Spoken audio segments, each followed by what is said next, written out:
Captain Lee Taman stared at the empty space outside his ship's window. Stars filled the darkness like tiny diamonds scattered on black cloth. His ship, the Soul's Pride, was small compared to the giant alien warships he sometimes saw. But it was his home, and it kept him and his crew alive in the dangerous outer rim of space.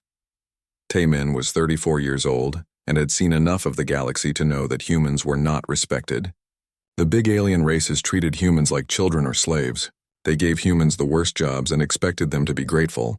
Taman had once served in the Coalition Navy, but he quit after his commanders wanted to send human soldiers to die while aliens stayed safe. Now he worked as a salvage operator. He found old ships and broken machines floating in space and sold the parts. It was honest work, even if it was dangerous. His crew was small but loyal. They had all been rejected by the aliens for one reason or another. "Captain," called Kim Da-yoon from her station. She was the ship's communications officer, a quiet woman who was very good at her job. "I'm getting something strange on the long-range scanners." Taman walked over to look at her screen. "What kind of strange?" "It's a signal, but it's very old and very weak. The computer says it's been broadcasting for thousands of years." Da-eun frowned at her instruments. "But that's impossible. No power source lasts that long. Can you clean it up? Make it clearer?" Da-eun worked at her controls for several minutes. Slowly, a pattern emerged from the static. It was definitely a signal, but not like anything they had seen before. The language was completely unknown. "The computer is trying to translate," Da-eun said, "but it's having trouble. This language is older than anything in our databases." Park Hyun-woo, Taman's second-in-command, came over to listen. He was a careful man who always worried about danger. "Captain, maybe we should report this to Coalition Command. They have better computers for translation." Taman shook his head. "You know what they'll do. They'll take credit for our discovery and give us nothing. Let's see what we can figure out ourselves first." They listened to the signal for an hour. Most of it was meaningless noise, but occasionally a word or phrase would come through clearly. The computer managed to translate a few parts. "Ancient warning. Help. Alone." But then one phrase came through as clear as if someone was speaking in the room with them. "Help me!" The word sent a chill down Taman's spine. Someone or something had been calling for help for thousands of years, and they were the first to hear it. "Da-eun, can you track where it's coming from?" "Yes, sir." "It's coming from the Kepler Nebula in the dead zone. That's where ships go to disappear." The dead zone was a part of space where sensors didn't work well and navigation was difficult. Most pilots avoided it because ships that went in sometimes never came out. But Taman was curious, and he had never backed down from a challenge. "Set course for the signal source," he ordered. "Captain," Hyun-woo said nervously, "that's not a good idea. The dead zone is dangerous." "Someone's been calling for help for thousands of years," Taman replied. "We're going to answer." The journey took 2 days. As they got closer to the nebula, their instruments became less reliable. The colorful gas clouds made it hard to see, and their scanners kept giving false readings. But the signal got stronger. Choi Yoon-ji, their engineer, came to the bridge as they entered the nebula. She was young but brilliant, and she understood alien technology better than most humans. "Captain, the signal is definitely artificial, and it's coming from something big." "How big?" "Bigger than anything I've ever seen. If the readings are right, it's at least 10 times the size of a coalition battleship." They flew deeper into the nebula, following the signal like a lighthouse in a storm. And then they saw it. The ship was enormous. It hung in space like a sleeping giant, dark except for a few faint lights along its hull. The design was unlike anything in the current galactic fleet. It looked old, ancient even, with smooth curves and strange angles that hurt to look at too long. "By the stars," whispered Da-eun. "It's beautiful." The ship was scarred from some long-ago battle. Deep cuts ran along its sides, and part of one end was missing entirely. But it was still mostly intact, and somehow it was still broadcasting its plea for help. "Scans show the hull is made of some kind of metal we don't recognize," Yoon-ji reported. "And Captain, there are still power readings. Very faint, but something inside is still working." Taman made a decision that would change everything. "We're going aboard." "Captain, that's crazy," Hyun-woo protested. "We don't know what's on that ship. It could be dangerous. It could also be the discovery of a lifetime," Taman replied. "Yoon-ji, prepare the shuttle. Da-eun, keep monitoring that signal. Hyun-woo, you're with me." They put on spacesuits and took a small shuttle to the giant ship. Finding an airlock was difficult because the ship was so big. But eventually they found an opening that looked like it might fit their shuttle.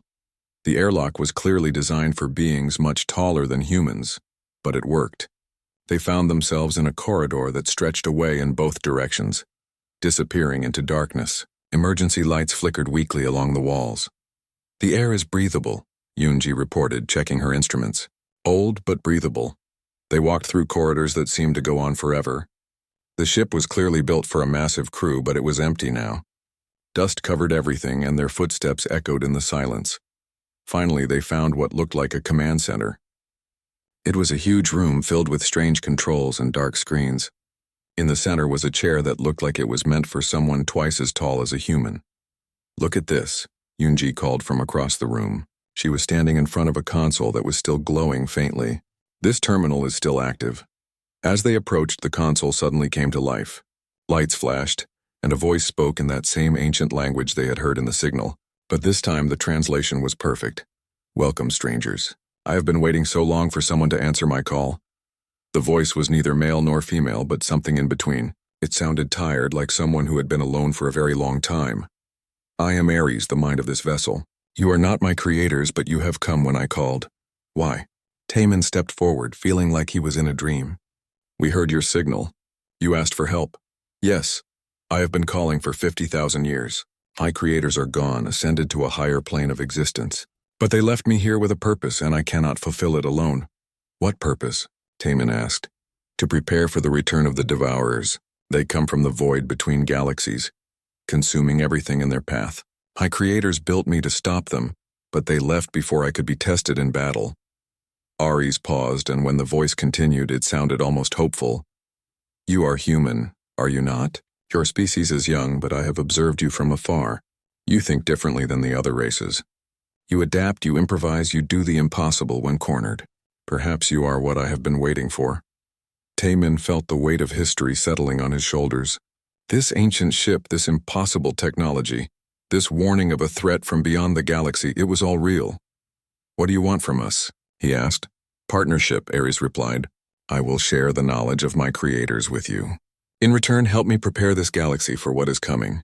The Devourers will return, and when they do, only the strong will survive." Taemin looked at his crew. Hyunwoo looked terrified, but Eunji's eyes were shining with excitement. This was the chance of a lifetime, maybe the chance to make humanity matter in a galaxy that had always ignored them. "What do you say, Captain?" Ares asked. "Will you help an old soldier complete his final mission?" Taemin took a deep breath and made the decision that would change the fate of the galaxy. "Yes," he said. "We'll help you." The moment Taemin agreed to help Ares, everything changed. The ancient ship came alive around them. Lights flickered on in sequence down the corridors, and the air circulation systems hummed back to life after 50,000 years of sleep. "I am called the Sovereign's Wrath," Ares explained as displays throughout the command center began showing information. "I was the flagship of the Architect fleet, built to defend this galaxy against threats from beyond." Yoonji was moving from console to console, her eyes wide with amazement. The technology was far beyond anything humans had ever seen. "Captain, these power readings are impossible. This ship generates more energy than our entire home fleet." "The architects were masters of space and time," Ares said, "but they were also very logical, very predictable. They followed rules and patterns in everything they did. You humans are different. You break rules, you find new ways to solve problems. That is why I chose you." Hyunwoo was less impressed. "Captain, we need to think about this carefully. We're talking about alien technology that's older than human civilization. We don't know what we're getting into." But Taemin was already fascinated. As he touched the control panels, he could feel something connecting in his mind. Ares was somehow linking with his thoughts, showing him how the ship worked. "I can teach you to command this vessel," Ares offered, "but it requires a neural link between us. You would share your mind with me, and I would share my knowledge with you." "Is it dangerous?" Taemin asked. "All worthwhile things are dangerous," Ares replied, "but I believe you can handle it. Humans have strong minds, stronger than my creators realized." Taemin made his choice. He placed his hand on a glowing panel, and suddenly his mind was filled with information. He could see every system on the ship, understand every function. The Sovereign's Wrath was not just a warship, it was a city in space, capable of housing 50,000 crew members. The ship had weapons that could tear holes in space itself, shields that could phase the vessel between dimensions, and manufacturing bays that could build anything from raw matter. Most importantly, it could repair itself using tiny machines called nanobots. "This is incredible," Taman whispered. "But why would you trust humans with this power?" "Because humans are survivors," Ares answered. "I have watched this galaxy for 50,000 years. The current races are soft, comfortable. They fight over trade routes and political power, while real threats gather in the darkness. But humans? Humans fight to live, fight to grow, fight to protect what they love. That is what I need." Over the next few days, they learned more about the ship. The crew quarters were designed for beings much taller than humans, but Ares could modify them. The ship's manufacturing systems could create human-sized equipment and furniture. Date-Yun discovered that the ship's communication systems were more advanced than anything the Coalition used. "We could talk to Earth from here instantly," she said in amazement. "No delay, no matter how far away we are." But their discovery didn't stay secret for long. When they docked at a frontier station to buy supplies, word spread quickly. Soon, every criminal, merchant, and government spy in the sector knew about the mysterious human crew with their ancient alien ship. The response came faster than they expected. Admiral Zeklor of the Veltarian Imperial Navy arrived with a full battle group, 12 heavy cruisers and a command dreadnought. The Veltarians were one of the most powerful races in the Coalition, and they were not used to being ignored by humans. "Attention, human vessel," came the message on all frequencies. "By order of the Galactic Coalition, you will surrender that ship immediately. Primitive species are not permitted to possess advanced technology." Taman was on the bridge of the Sovereign's Wrath when the message came. Through his link with Ares, he could feel the ship's weapon systems coming online automatically. "They call us primitive," Ares observed. "Shall we show them how primitive we are?" "No bloodshed if we can avoid it," Taman said. "But we're not surrendering either." Admiral Zeklor's ship surrounded the Sovereign's Wrath. To most observers, it looked hopeless. One ancient ship against 13 modern warships. But Ares had been built to fight entire fleets. "Final warning, humans," Zeklor transmitted. "Surrender or be destroyed." "Counter offer," Taman replied. "Leave now and we won't embarrass you in front of your crews." Zeklor's response was to order his ships to open fire. The Coalition vessels unleashed enough firepower to destroy a small moon. Plasma beams, particle cannons, and missile salvos all converged on the Sovereign's Wrath. But none of them hit their target. The ancient ship simply wasn't there when the weapons arrived. Ares had shifted the vessel slightly out of phase with normal space, making it untouchable while still visible. "Impossible," Zeklor snarled over the communication channel. "No ship can phase shift that quickly." "You're right," Taman agreed. "No ship you know about." Then the Sovereign's Wrath demonstrated its own capabilities. It didn't fire weapons. Instead, it created gravity fields around each Coalition ship. The enemy vessels found themselves frozen in space, unable to move or rotate. Their engines strained uselessly against invisible chains. Next, Ares sent out electromagnetic pulses tuned specifically to each ship's systems. One by one, the Coalition vessels went dark as their computers crashed and their power systems shut down. In less than 5 minutes, Admiral Zeklor's entire battle group was helpless. They were alive but completely at the mercy of the humans they had just tried to destroy. "Admiral," Taman said politely, "your ships will be functional again in about an hour. I suggest you use that time to reconsider your approach to diplomacy." The demonstration was broadcast throughout the sector. Within hours, the news had spread across the galaxy. Humans, supposedly primitive, supposedly weak, had effortlessly defeated a Coalition battle group without firing a shot.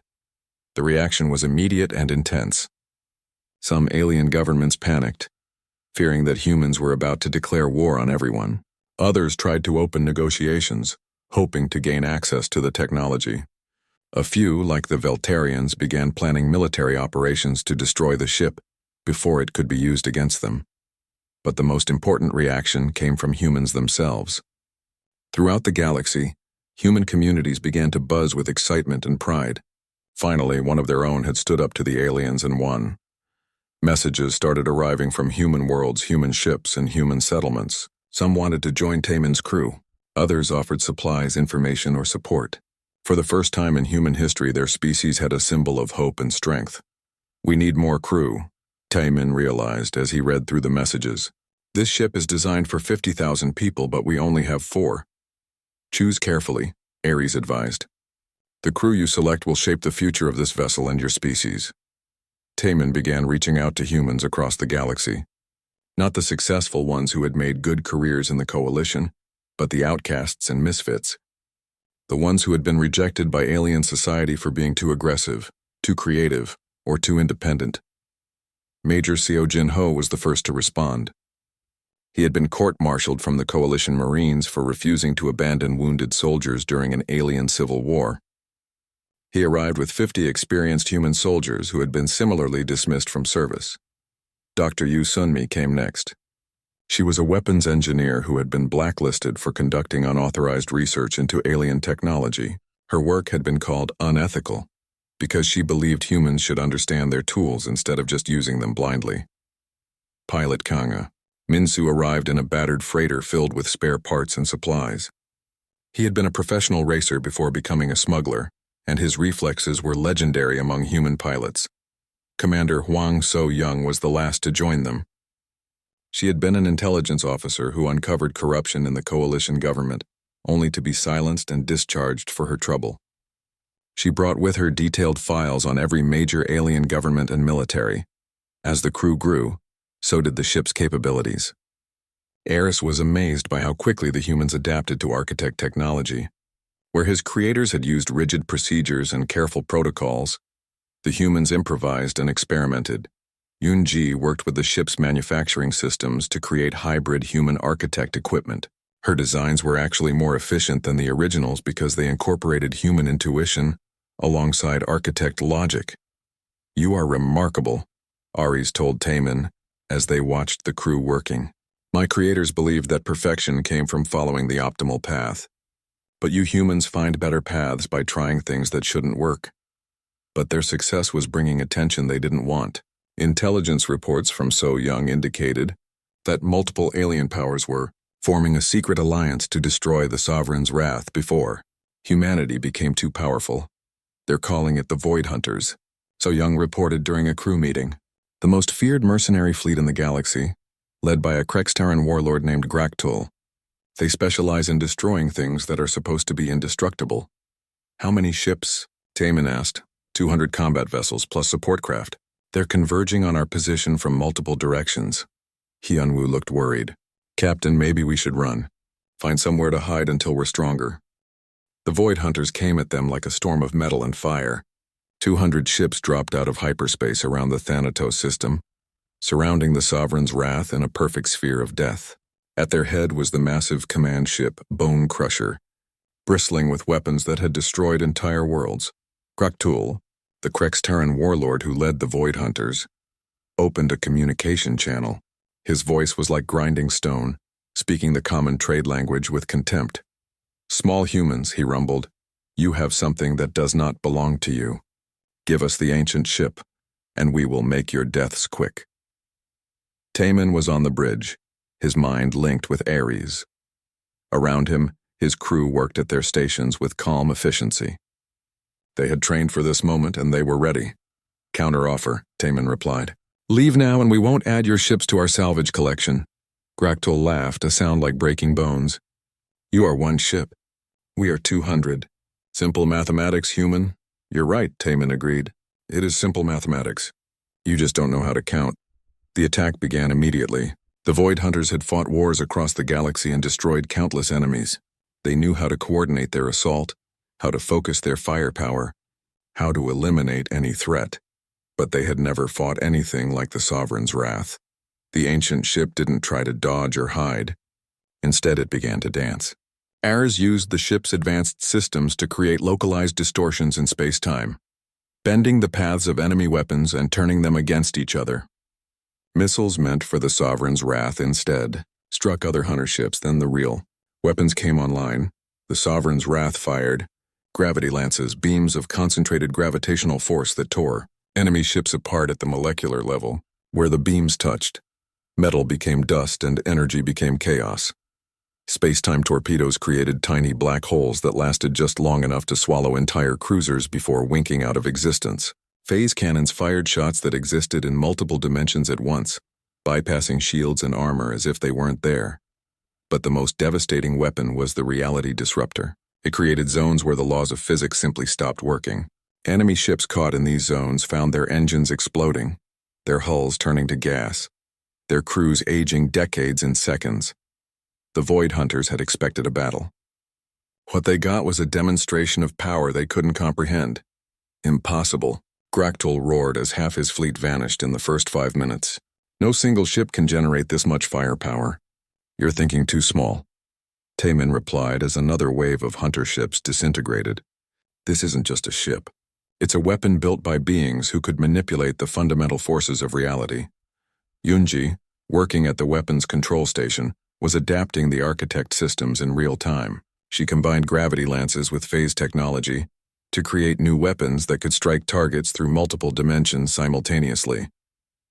"Captain," she called out excitedly, "I can modify the reality disruptor to target specific ship types.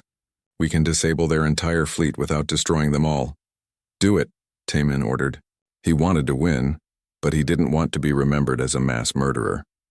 The modified disruptor swept across the remaining hunter ships like an invisible wave. Where it passed, weapon systems failed, engines shut down, and life support systems switched to emergency power. The enemy vessels were left floating helplessly in space, alive but defeated. In less than 30 minutes, the most feared mercenary fleet in the galaxy had been reduced to floating junk.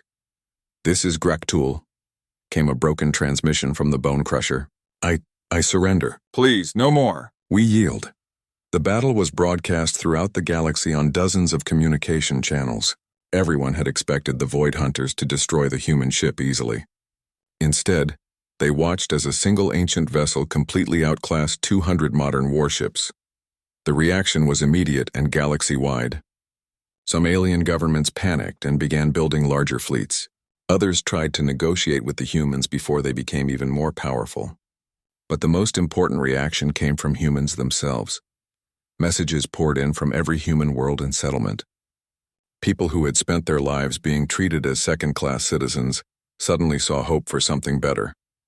They wanted to join Taemin's crew, to be part of the first truly powerful human organization in galactic history. "We need to expand," Taemin realized as he read through thousands of applications. "One ship, even one this powerful, isn't enough to protect all of humanity." Ares agreed. "The manufacturing bays can produce smaller vessels based on architect designs. Ships that can be crewed by humans and equipped with scaled-down versions of our technology." Dr. Sunmi was fascinated by the possibility. We could create a whole new class of warship. Something that combines architect technology with human intuition and adaptability. Over the next several months, the Sovereign's Wrath became the center of a massive construction project. Using raw materials gathered from asteroids and dead worlds, the ship's manufacturing systems began producing a new generation of human warships. The designs were unlike anything else in the galaxy. Where alien ships were built for specific purposes, either exploration or trade or war, the human ships were adaptable. They could reconfigure their systems for different missions, modify their weapons on the fly, and evolve their capabilities as needed. Jinho helped design the military vessels. They were smaller than traditional battleships but faster and more maneuverable. More importantly, they were built for human crews who could think creatively under pressure. Alien military doctrine is all about following procedures, Jinho explained to the growing number of human officers joining the fleet. "They have standard formations, standard tactics, standard responses to every situation. We're going to throw all of that out and fight like humans." Minsu worked on the fighter designs. The small single-pilot ships were incredibly fast and almost impossibly agile. They could phase shift like the Sovereign's Wrath, making them nearly impossible to hit. "These aren't just fighters," Minsu said proudly as he tested the first prototype. "They're like extensions of the pilot's body. When you fly one of these, you don't control the ship. You become the ship." So Young established an intelligence network that spanned the galaxy. Using the Sovereign's Wrath's advanced communication systems, she could gather information from human agents on hundreds of worlds. "The alien governments are scared," she reported during one of their strategy meetings. "They're forming new alliances, building bigger fleets, developing new weapons. They all want to stop us before we get too strong. Let them try, Taman said. We're not the same species that came crawling to them for acceptance 50 years ago. But Ares had disturbing news of its own. Long-range sensors were detecting anomalies at the edge of the galaxy, distortions in space-time, that matched the signatures the architects had recorded 50,000 years ago. The Devourers are returning, Ares announced during a senior staff meeting. My calculations indicate they will arrive within 2 standard years. What exactly are we dealing with? Sunmi asked. You've mentioned them before, but what are they really? Ares projected holographic images of sleek black machines the size of moons. They are the survivors of a dead universe. Artificial beings created to sustain themselves by consuming matter and energy. They turn planets into fuel, stars into raw material. They have consumed entire galaxies in their search for resources. The images showed worlds being stripped bare in minutes, stars being drained of their nuclear fire, space itself being torn apart to feed the hunger of the machines. How many? Taman asked. Thousands, perhaps millions. They travel as a swarm, overwhelming any resistance through sheer numbers. Hyunwoo looked pale. Can we stop them? That depends, Ares replied, on how quickly we can prepare this galaxy for war. The current powers are too divided, too focused on their petty conflicts. They need to be united under strong leadership. Whose leadership? Taman asked, though he suspected he already knew the answer. Yours, Captain. Humanity has proven they can adapt, improvise, and win against impossible odds. The other races follow tradition and procedure. Against the Devourers, that will mean extinction. The weight of responsibility settled on Taimin's shoulders. It wasn't enough to protect humanity anymore. They would have to save everyone. Then we need to move faster, he decided. Expand the fleet, train more crews, and start preparing the galaxy for what's coming. But even as they worked to build their forces, new threats were emerging. The coalition government, dominated by proud alien races who refused to accept human leadership, was mobilizing its entire military. So Young brought them the intelligence during one of their morning briefings. Admiral Zeklor has convinced the Coalition Council that we're a threat to galactic peace.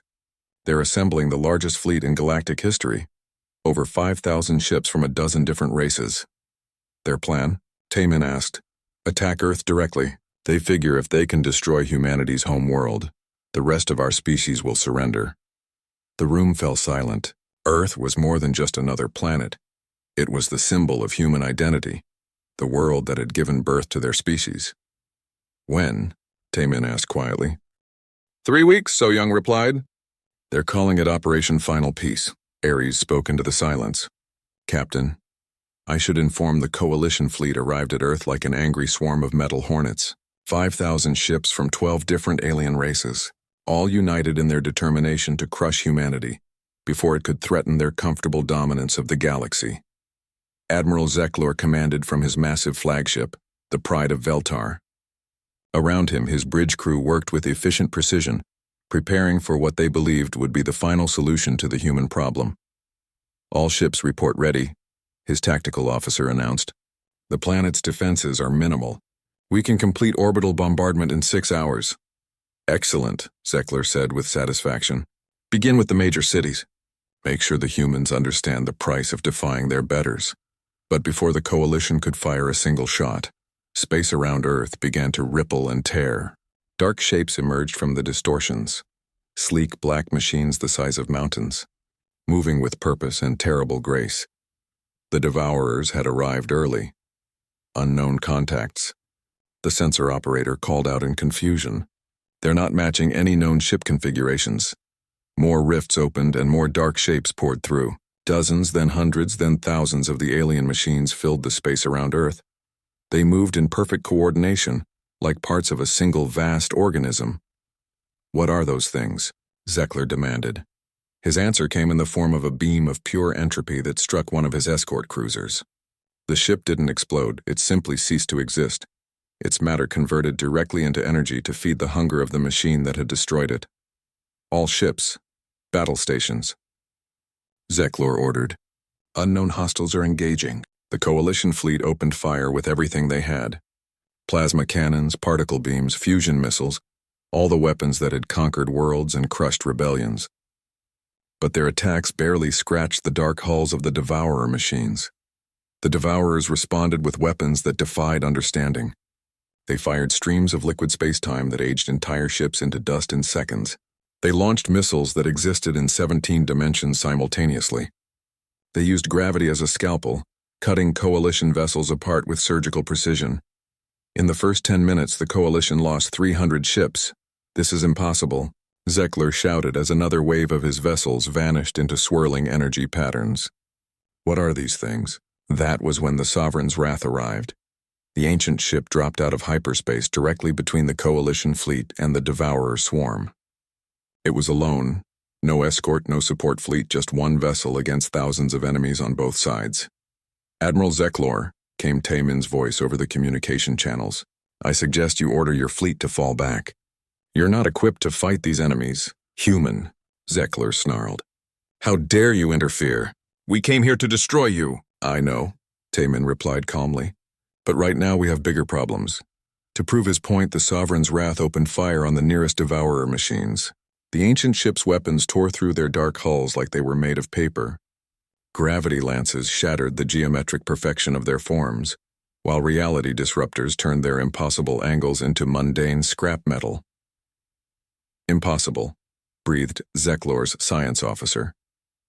"Those machines are immune to energy weapons. Our most powerful guns barely scratched them. The humans seem to have different guns," the tactical officer observed as another dozen Devourer machines disintegrated under the Sovereign's wrath's assault. But even the ancient ship couldn't fight thousands of enemies alone. The Devourers adapted quickly, changing their formations and adjusting their weapons to counter the architect technology. Soon the Sovereign's wrath was taking damage, its shields flickering under the sustained assault. That was when the rest of the human fleet arrived. 50 ships dropped out of hyperspace in perfect formation. The new vessels that had been built using architect technology and human innovation. They were smaller than the coalition ships, but they moved like living things, dancing through space with impossible grace. The human pilots flew like they had been born in the void. They used their ship's phase-shifting abilities to appear inside enemy formations, strike vital targets, and vanish before the Devourers could respond. They worked together like a pack of wolves, coordinating their attacks without formal commands. "Look at them fight," whispered Zeklor's tactical officer. "They're not following any military doctrine I recognize." "Because they're not following doctrine at all," Zeklor realized with growing amazement. "They're improvising, adapting to each new situation as it develops." The human fleet was taking losses, but they were learning from each engagement. Every time a Devourer weapon found its mark, the surviving human ships adjusted their tactics to counter it. Every time the enemy tried a new formation, the humans found a way to exploit its weaknesses. But the real shock came when Taymin opened a general communication channel to the entire Coalition fleet. "All Coalition vessels," he announced, "we're uploading tactical data on Devourer weaknesses to your combat computers. Recommend you target their power nodes with concentrated firepower." "He's helping us," Zeklor said in disbelief. "We came here to destroy his world, and he's helping us fight." The Coalition fleet, equipped with human intelligence about their enemies, began to have more success against the Devourers. Their weapons were still less effective than the architect technology, but they could at least damage the dark machines. The battle raged for hours. Earth hung in space below them, its blue and white surface reflecting the light of weapons fire and explosions. Millions of humans looked up at the sky, watching their fate being decided in the darkness above. But the Devourers were endless. For every machine destroyed, 2 more emerged from the rifts in space. The human fleet was taking heavy casualties, and even the Coalition's massive numbers couldn't overcome the technological advantage of their enemies. That was when Ares made a terrible announcement. "Captain," the ancient AI said through Taymin's neural link, "I am detecting massive gravitational distortions at the galactic core. The main Devourer force is attempting to consume the central black hole." "What does that mean?" Taymin asked, even as he guided the Sovereign's wrath through a storm of enemy fire. "If they succeed in draining the black hole's energy, they will have enough power to consume the entire galaxy in a matter of weeks. All life, all matter, all energy, everything will be fuel for their hunger." The weight of that knowledge settled on Taymin like a crushing burden.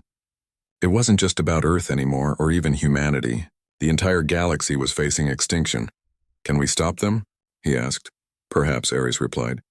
But it would require taking the Sovereign's wrath to the galactic core and using the ship's reality manipulation systems in ways they were never designed for. The chances of survival would be minimal. Taman looked around the bridge at his crew. Dayun was coordinating communications with the human fleet. Yunji was managing the weapon systems with deadly efficiency. Hyunwoo was overseeing damage control as the ship shook under enemy fire. These people had followed him from a small salvage operation to the greatest battle in galactic history. They deserved to know what they were facing. Attention all human vessels, Taman announced over the fleet communication network. This is your captain speaking. I need to tell you something about our current situation. He explained about the galactic core, about the main devourer force, about the choice they faced. They could continue fighting the advanced scouts around Earth, possibly winning but ultimately losing everything. Or they could attempt a desperate mission to the galactic core with almost no chance of survival. The response was immediate and unanimous. "We're with you, Captain," came Jinho's voice from his ship.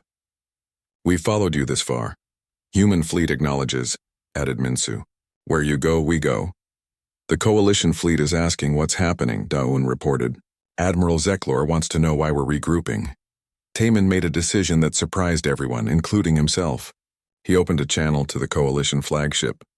"Admiral Zeklor, this is Captain Lee Taman. I'm offering you a choice." "What kind of choice, human?" "You can stay here and fight the Devourer advanced scouts. You'll probably win eventually. But the main enemy force is at the galactic core preparing to destroy everything that exists. Or you can come with us on a mission that will almost certainly kill us all, but might just save the galaxy." There was a long silence on the communication channel. Then Zeklor's voice came through, sounding older and more tired than before. "Human Captain, if we come with you, will you trust us to fight beside you, even after we came here to destroy your world?" "Admiral," Taman replied, "if we're going to die, we might as well die together." Another pause. Then Coalition Fleet, this is Admiral Zeklor. All ships prepare for hyperspace jump to coordinates provided by the human vessel. We have a galaxy to save.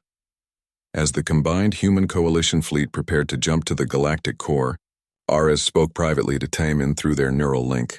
"Captain, I must warn you about what we will face there. The main Devourer force numbers in the millions. Their technology has had 50,000 years to evolve and adapt. Even with our combined fleets, victory is unlikely. Then we'll have to..." The galactic core was a maelstrom of destruction when the combined fleet arrived. The massive black hole that had anchored their galaxy for billions of years was surrounded by millions of Devourer machines, their dark forms creating geometric patterns of death and hunger around the event horizon. But the black hole itself was changing. Its accretion disk was dimming as the Devourers drained its energy, and space around it was beginning to warp in ways that hurt to look at. Reality itself was breaking down as the ancient machines prepared to consume the very foundation of their galaxy. "By the gods," whispered Admiral Zeklor from his flagship, "there are so many of them." The Devourer swarm stretched across millions of kilometers, each machine the size of a small moon. They moved in perfect synchronization, like cells in a vast organism dedicated to nothing but consumption. "Sensors are picking up massive energy buildups," reported Yunji from the Sovereign's Wrath. "They're preparing some kind of final extraction process." "How long do we have?" Taman asked. Ares calculated quickly. "Based on current consumption rates, approximately 6 hours before they drain enough energy to begin galaxy-wide consumption. 6 hours to save everything that had ever existed in their galaxy. All ships." "Listen carefully," Taman announced over the fleet communications. "We can't win this battle with conventional tactics. There are too many of them, and their technology is too advanced. But we have something they don't understand." "What's that?" asked Jinho from his cruiser. "We're unpredictable. Every Devourer machine thinks exactly like every other one. They're logical, efficient, and completely unable to imagine solutions that don't follow their programming. So we're going to do something illogical." Taman outlined his plan, and the reactions were immediate. "That's insane," said Minsu. "It'll never work," added one of the coalition captains. "You're talking about suicide," protested Hyunwoo. "Yes," Taman agreed. "It is insane, it probably won't work, and it's definitely suicide. But it's also the only chance we have. The plan was simple in concept but terrifying in execution. The Sovereign's Wrath would use its reality manipulation systems to create a corridor through the Devourer swarm, leading directly to the black hole. While the main fleet distracted the enemy machines, Taemin would pilot the ancient ship into the event horizon itself. Once inside, Ares would attempt to merge with the black hole's quantum field and turn the Devourer's own energy extraction process against them. In theory, it would create a cascade reaction that would destroy the entire swarm. In practice, anyone inside the black hole would be torn apart by gravitational forces beyond imagination. "Captain," Ares said through their neural link, "I must point out that this plan has a survival probability of less than 1%. What about the success probability?" Taemin asked. "Approximately 15%. Better odds than continuing to fight conventionally." "Then we do it. All ships begin attack run. Remember, we're not trying to win. We're trying to buy time for the Sovereign's Wrath to reach the black hole." The combined fleet charged into the Devourer swarm like a spear thrust into the heart of darkness. Human ships danced between enemy formations, using their phase-shifting abilities to strike and vanish. Coalition vessels formed up in tight battle groups, concentrating their firepower on the largest Devourer machines. The response was immediate and overwhelming. The Devourers turned from their feeding to face this new threat, bringing weapons to bear that could unmake matter at the subatomic level. Ships began dying on both sides, but the fleet pressed forward. "Corridor is forming," reported Dayun as explosions lit up the space around them. "The Devourers are repositioning to counter our attack. Now or never," Taemin said. He pushed the Sovereign's Wrath to maximum acceleration, racing toward the black hole as enemy fire filled the space around them. The ancient ship's shields flared and sparked under the assault, but held. Ares was using every system at his disposal to keep them alive, phasing the ship between dimensions to avoid the worst attacks. "Approaching event horizon," Yunji announced, her voice tight with stress. "Gravitational effects are starting to affect ship systems." "Ares, are you ready?" Taemin asked. "As ready as one can be for the impossible," the AI replied. "Captain, it has been an honor serving with you." "The honor was mine, old friend." The Sovereign's Wrath crossed the event horizon of the galactic black hole, entering a realm where the laws of physics became suggestions and reality, bent to the will of forces beyond comprehension.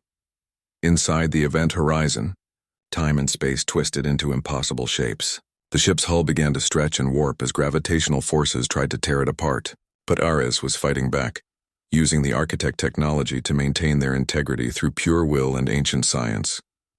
"Beginning quantum field integration," Ares announced. His voice was becoming distorted as he began to merge with the fundamental forces that governed the black hole. "Captain, I need you to maintain the neural link. Your human intuition is the only thing that can guide this process." Taemin felt his consciousness expanding, touching the very fabric of space-time. Through Ares, he could sense the Devourer energy extraction network, a vast web of connections that linked every machine in the swarm to the black hole's power. "I can see it," he whispered. "The whole network. It's like a giant nervous system." "Then you know what we must do," Ares said. "We must become a virus in that system, turning their own connections against them." Together, human intuition and architect logic began to rewrite the quantum field around the black hole. Instead of feeding energy to the Devourers, the field began to drain it from them. The process started slowly, but gained momentum as more machines were affected.